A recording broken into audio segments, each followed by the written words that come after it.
সোনামুড়ি উপজেলার বারগাঁও ইউনিয়নের রাজীবপুর পূর্বপাড়া যুব সমাজের আয়োজনে তসলিম উদ্দিন ফুটবল টুর্নামেন্টের ফাইনাল খেলা অনুষ্ঠিত হয়।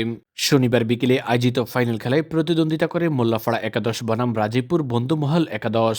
ফাইনাল খেলায় প্রধান অতিথি ছিলেন সাউথ আফ্রিকা দক্ষিণ শাখা স্বেচ্ছাসেবক দলের আহ্বায়ক তসলিম উদ্দিন।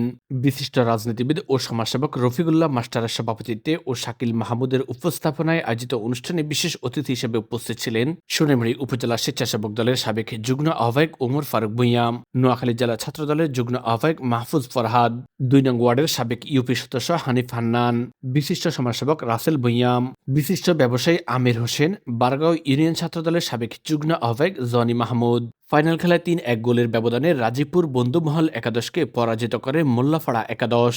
খেলায় ম্যান অব দ্য ম্যাচ ও ম্যান অব দ্য টুর্নামেন্ট নির্বাচিত হয় মোহাম্মদ নাবিল। খেলা শেষে চ্যাম্পিয়ন ও রানার্স আপ দলের হাতে ট্রফি তুলে দেন অতিথিবৃন্দ।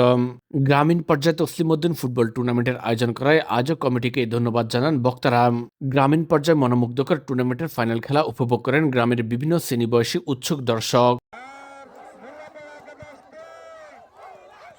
মান্নান হোমিও হল হোমিও চিকিৎসায় ৭০ বছর থেকে নিয়োজিত।